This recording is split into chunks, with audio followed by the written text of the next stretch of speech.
Ya. Jadi istiqomah itu adalah anjaf dia apa? Maksudnya mengorbankan dia, membeli kesenangan dirinya, menebus kesenangan dirinya untuk perintah Allah. Bismillahirrahmanirrahim. Alhamdulillah wassalatu wassalamu ala Rasulillah Muhammad ibn Abdullah wa ala alihi wa sahbihi wa ala alihi wa sahbihi wa man wala amma ba'du. Qala Syekh al-Mu'allif rahimahullah wa nafa'na bihi wa bi ulumihi wa bi asrafi darin amin. Ayyuhal walad. Bismillahirrahmanirrahim. Faqad qala Syekh al-Mu'allif rahimahullah ta'ala wa nafa'na bihi wa bi ulumihi wa bi asrafi darin amin.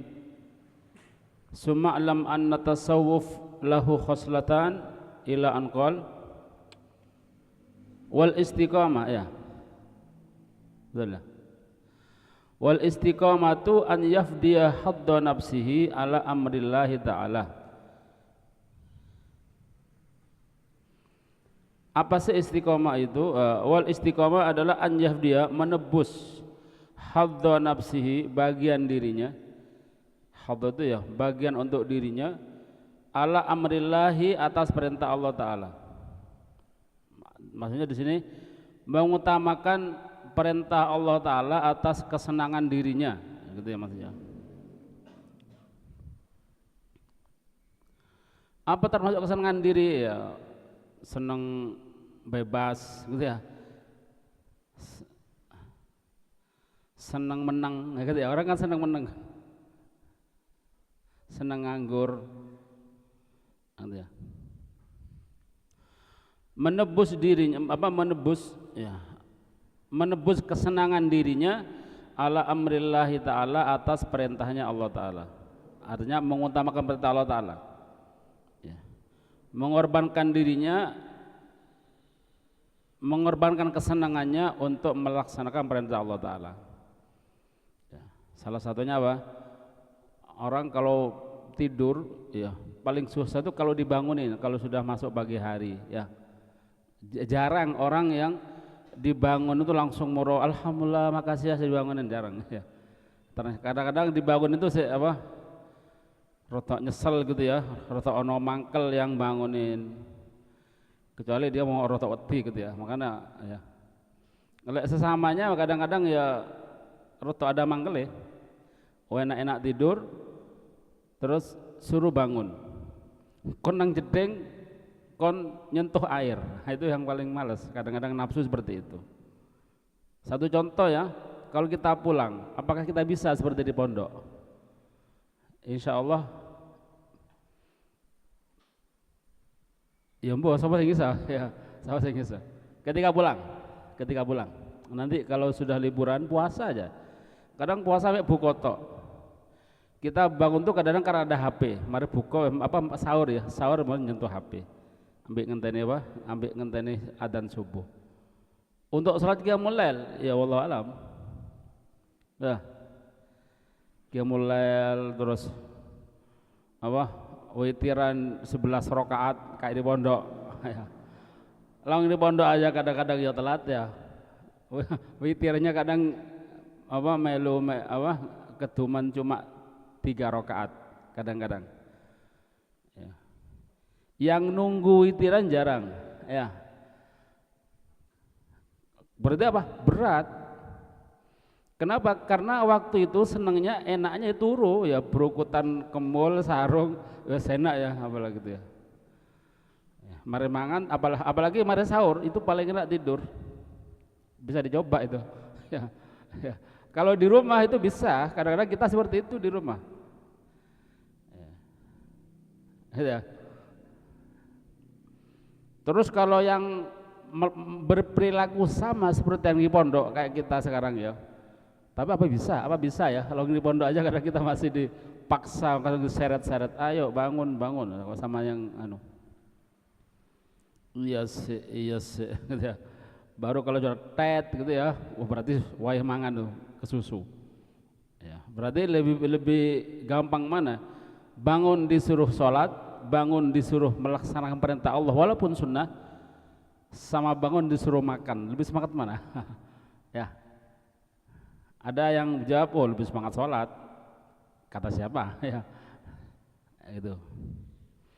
Ya, mulut bisa bicara, cuma kenyataannya nanti yang menjawab di lapangan, yang menjawab diri kita sendiri.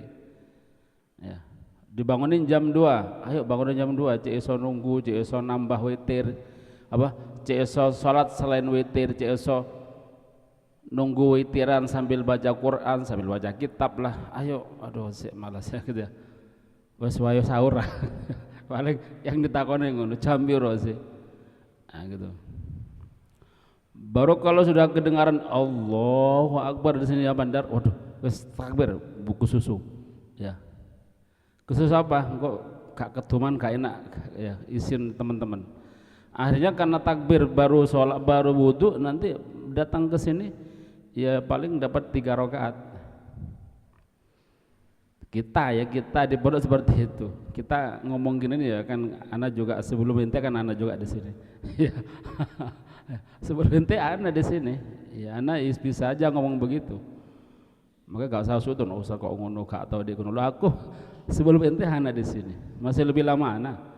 Ya, anak mulai tahun 94 di sini. Ya. Jadi tahu apa fase-fase fulan kan ya tahu. Ya podo mulai dulu seperti itu. Ya. Kalau di pondok seperti itu kita, anak nggak ngomongin teh anak kita. Di rumah seperti apa? Ya. Itu ya. Kita untuk dikatakan istiqomah itu belum, karena kita belum sepenuhnya menyerahkan, mengorbankan kesenangan kita untuk melaksanakan perintahnya Allah. Di sini amrillah, di sini bisa perintah sunnah juga, tidak harus wajib. Kalau wajib pasti yang sunnah gitu ya, sunnah. Ya sunnah qiyamul lail mungkin ya. Alhamdulillah puasa Senin Kamis sudah.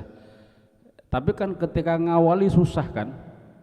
Tapi tetap berjalannya waktu pun kadang-kadang kita ini ya insya Allah ikhlas, cuma kadang-kadang ya naik turun ikhlas itu. Buktinya apa? Ketika ada pengumuman sekarang tidak boleh dah gitu ya, dibolehkan tidak puasa, semuanya tidak puasa. Semuanya langsung alhamdulillah gitu ya. Berarti apa?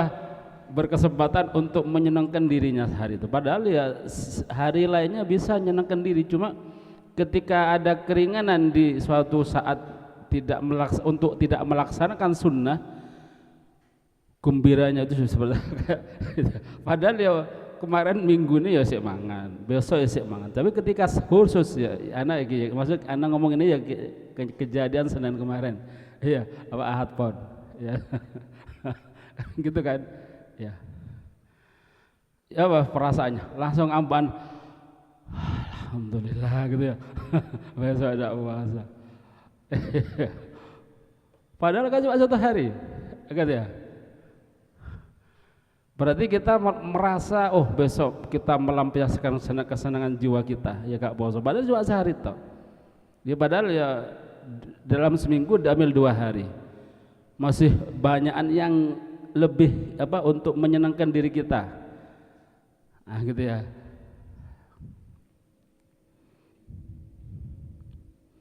Ada yang nangis ya Allah, opo kok perayaan poso ya Allah, ya usah tanah gak seneng perayaan itu. Ada yang seperti itu ya. Waduh, kalau ada seperti itu ente ya ngalang-ngali ya Khalil Bangkalan ente ya, langsung ente mulai mati ente langsung di kholi ziarah pindah. Bukan wali songo lagi, wali 10 ente jadi wali 10 ke 10. Ada seperti itu ya. Sampai kon leren poso langsung nangis gero-gero, ndak mau berhenti. Waduh aja kon leren taklim ya, terus kita ini langsung nangis. Wah, kalau gitu ya tadi insya Allah ana yakin pasti ziarah wali bakal tambah 1. Insya Allah oleh amalan kati ziarah wali izin sih langsung wajib kita ziarah wali Raihan dulu gitu ya. Misalkan seperti itu, atau wali Afif. Wali Afif ya Bib. Misalkan seperti itu. Ini terjadi zaman dulu ya Khalil Bangkalan itu, kalau kita baca sejarahnya seperti itu. Beliau ini saking apa ya, ya mungkin sudah jiwanya gitu ya, calon-calon seperti itu, calon orang yang bukti sekarang peziarah itu kalau ke Madura pasti andalannya ya Khalil Bangkalan pasti. Padahal sebelum Ki Khalil lebih besar lagi wali-walinya itu. Sumeneb, dari mana Batu Ampar. Tapi ke sana mesti Khalil dulu. Ya. Memang kenyataannya Ki Khalil itu seperti itu. Ketika masa belajar, kita baca sejarahnya. Beliau ini ketika ditinggal dia ini tidak ada hari paling susah yang dia tangisi kecuali hari Jumat. Karena Jumat itu kayak kita ini libur taklim. Setiap hari Jumat mesti nangis dia. Kenapa? Karena dia ngeman waktunya enggak belajar loh gitu ya. Kita kan enggak kan? Hari Jumat kan hari senang kan. Dimulai hari senang enggak nunggu pagi, malamnya pun juga dimulai kesenangannya. Nyetel ini, nyetel itu ya, nobar opo hari libur. Hari libur aja nobar. Senang kan? Ya, merayakan kesenangannya. Belonjo buat cilok. Ya kan itu merayakan bukti kalau kita senang atas liburnya kita melaksanakan aktivitas-aktivitas yang apa tadi dasarnya itu kebaikan gitu ya. Ya, berarti apa? Kita ini masih lebih apa ya? Lebih senang untuk memenuhi hak kita daripada haknya Allah Ta'ala walaupun sunnah. Ya gitu. Oh enggak ya buktinya gitu ya.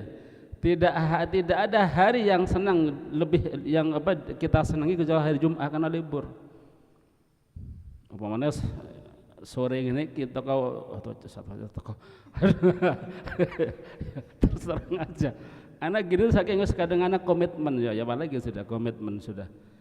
Terus kadang janji setia pada Habib sudah. Nanti kalau kita ndak ke sini ya ketok kamera kosong, Habib dari Kalimantan nyekrol kok kosong telepon, nggak ada taklim sekarang. Begitu. Kita yang kelapaan, wah susahnya luar biasa kita.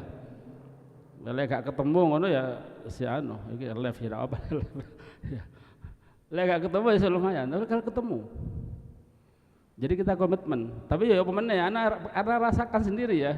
Karena mesti ya rotok apotek gitu ya. Lah Afif guyu gitu. Afif guyu itu apa? Barometer. Ya. Enggak datang wah, itu ada kesenangan sendiri. Ini hadun nafas. Betul ya? Ya mau enggak mau gitu. Kenapa? Karena kita masih belum di makom istiqomah. Tapi kalau kita sudah ada di makom istiqomah ini, anak nggak datang nangis nanti. Telepon saya datang nggak usah anak nggak bisa kalau nggak rohah sore itu ngeluh anak gitu. Capek kabeh ngeluh udah gitu, nggak waras sampai nanti bengi. Begitu, ya. Tapi ya enggak kan, ya kena sing ngubungi. Saat gak teko dah enggak. Nggak ada yang datang. Nyeleh HP ini apa admin nggak ada, ngelingno nggak ada, ya malah ya gak toko aku tambah di oleh iso jarna wes cek lali, gitu. Ingat ya, maksudnya Anda itu sekali lagi karena kita belum di sini, oh ya, belum di sini, belum bisa mengorbankan kesenangan kita demi perintah Allah, gitu ya.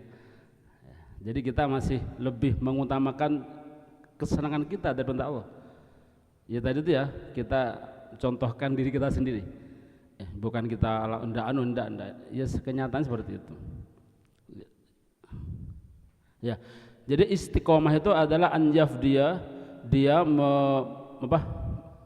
maksudnya mengorbankan dia, membeli kesenangan dirinya, menebus kesenangan dirinya untuk perintah Allah.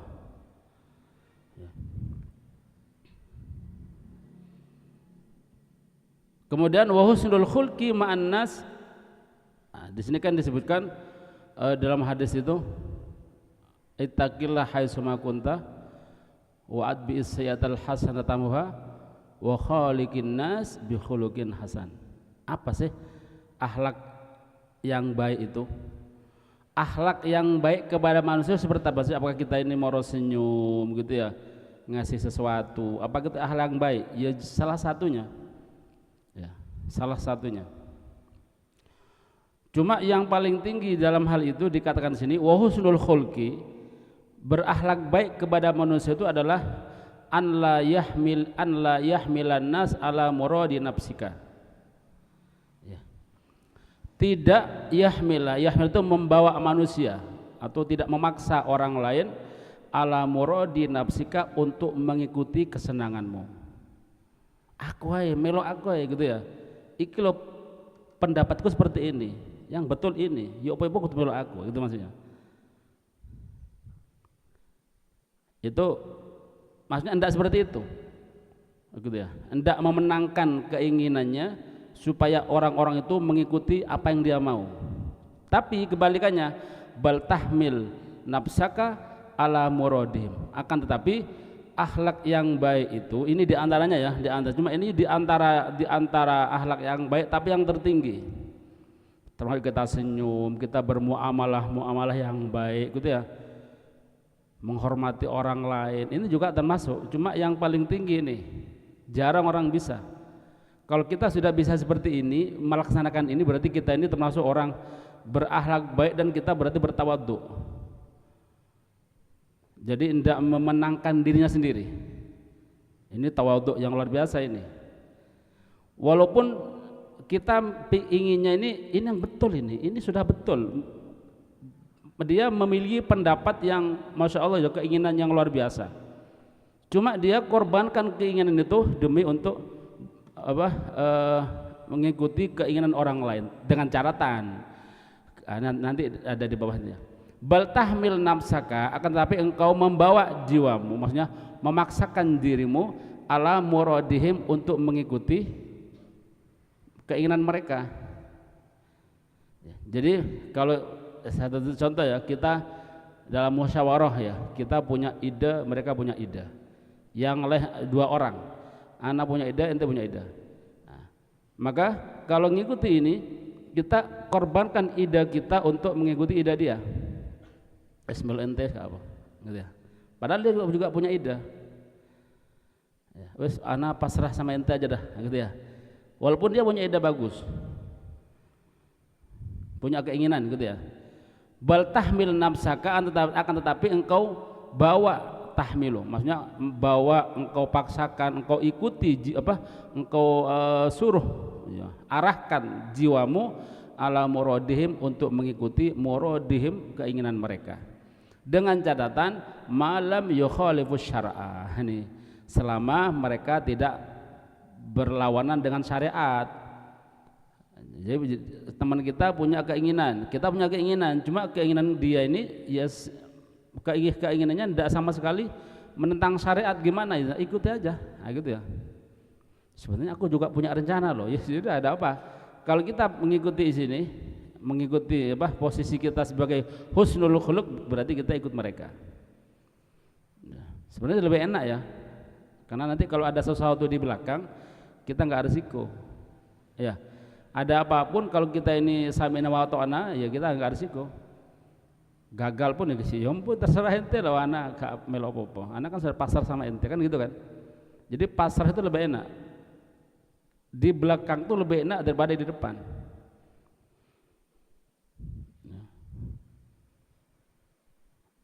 Di belakang ini ya sapa jare ya, apa jare sing depan. Dan bahayanya orang depan ini bahaya. Tabrakan pun sing penyok ya di depan, yang belakang gitu ya. Paling kaget gitu, di belakang penyok ya. Makanya jangan suka di depan, nah, gitu ya. Kecuali nggak ada lagi yang di depan dan dia harus di depan, tidak apa-apa. Tapi selama banyak yang mau di depan silahkan, yang penting betul, yang penting tidak menyalahi aturan, begitu ya. Siapapun yang di depan, yang penting tidak menyalahi aturan, satu. Terlebih aturannya Allah Ta'ala. Nah, ini termasuk salah satu adab yang terbaik, ada husnul khuluq, bahkan husnul khuluq yang paling tingkatan yang ar-rutbatul ulya, tingkatan yang paling tinggi ini. Ya. Wes opo sarente gitu ya. Ana sami'na wa ta'ana, yang penting enggak nyalai aturan gitu ya. Jadi yang penting enggak nyalai aturan. Nah gitu. Summa innaka sa'altani anil ubudiyah wa hiya salah satu asya. Kemudian innaka engkau bertanya kepadaku anil ubudiyah, tentang ubudiyah. Ubudiyah itu bisa ibadah atau penghambaan gitu ya, penghambaan. Abad kan hamba. Ai an haqiqatil ubudiyah, maksudnya gitu ya. Tentang hakikatnya ubudiyah. Apa sih ubudiyah itu? Ya. Hakikat penghambaan itu apa? Hakikatnya kita ibadah itu penghamba, menghambakan dirinya kepada Allah. Nah, itu namanya ibadah. Sholat itu ibadah juga sebenarnya, masuk apa tadi? Realisasi atau pelaksanaan ubudiyah. Sholat, melaksanakan perintah-perintah itu juga sholat ya.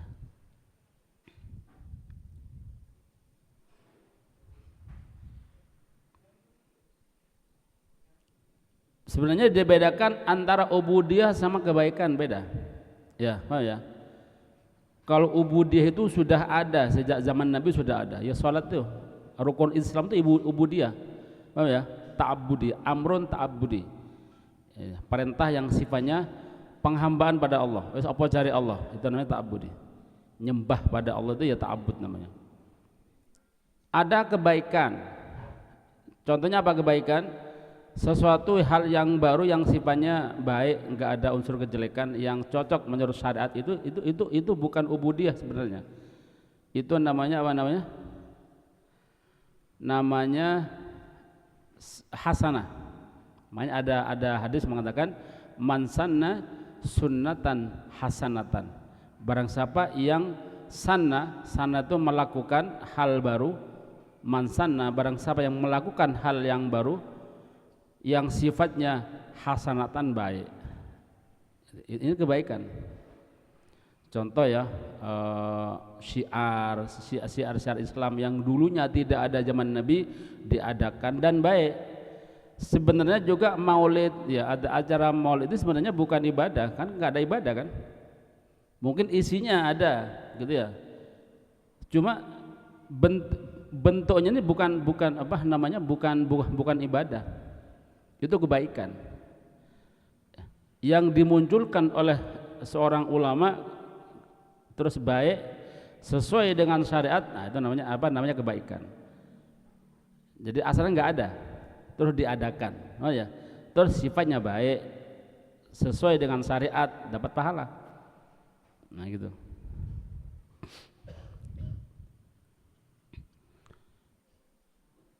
Wahya salah satun,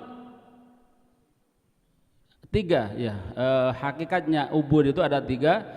Ahaduha, salah satu atau yang pertama, muhafadatu amr syar'i, menjaga perintah syariat, itu adalah ubudiyah.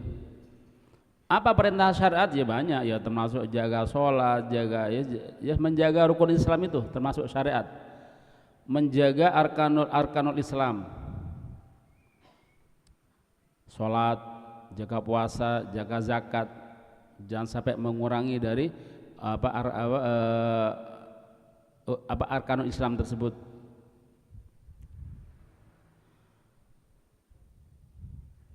Menjaga ini nanti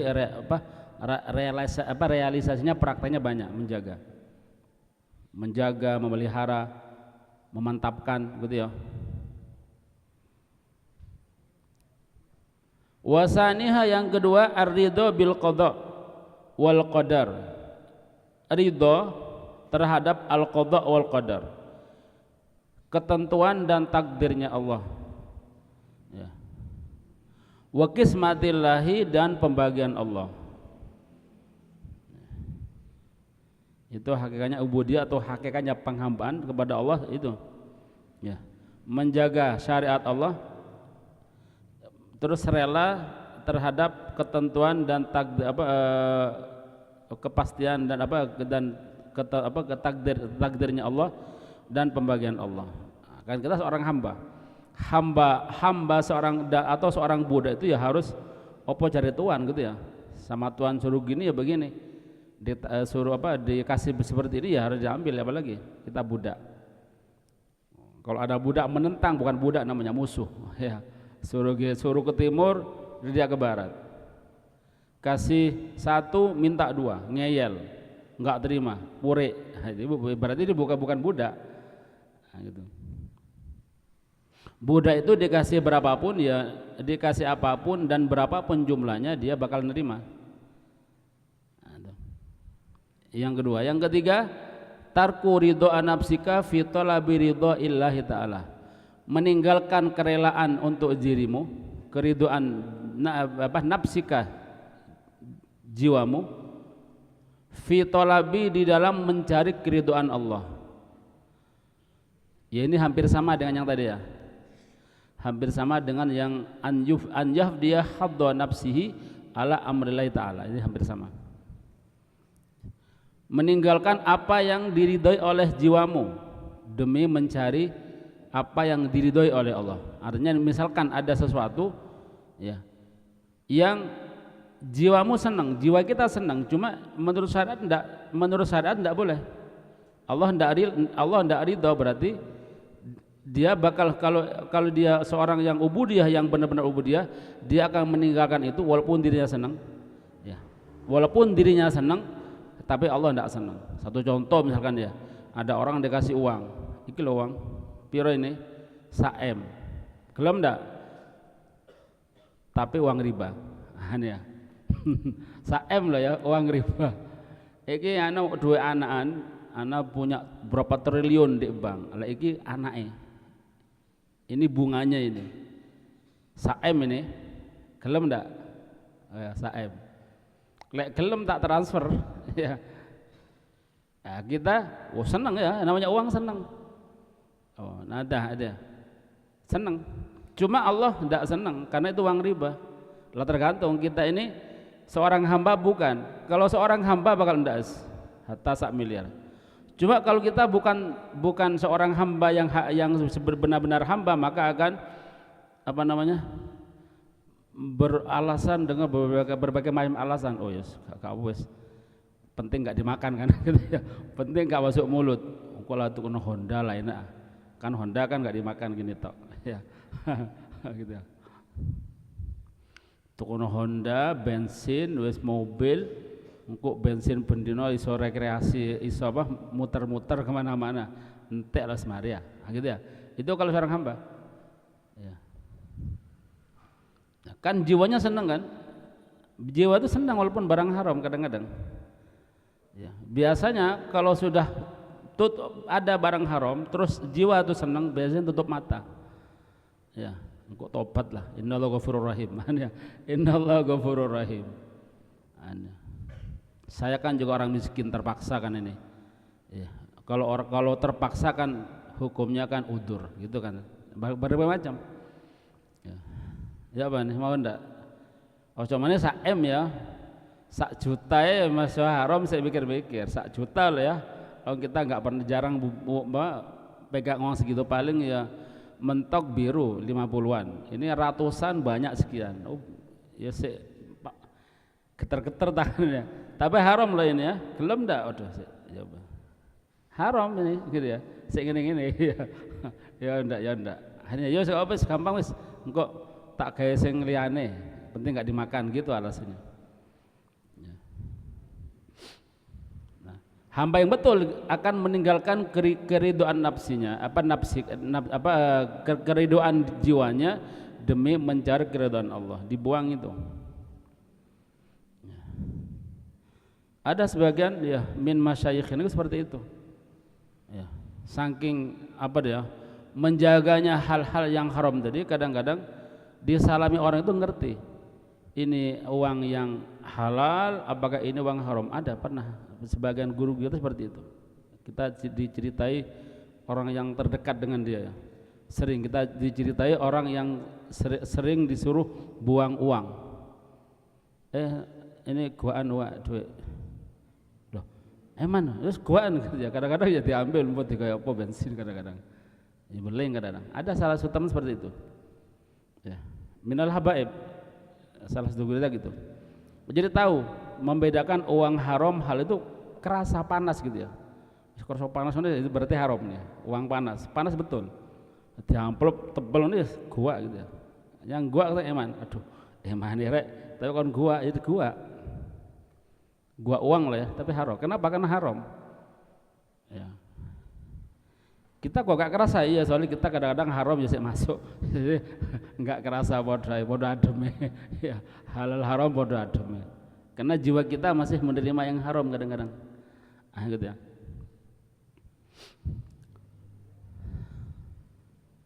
Wallahu a'lam bishawab. Subhanakallahumma wa bihamdika asyhadu an la ilaha illa anta astaghfiruka wa atubu ilaik.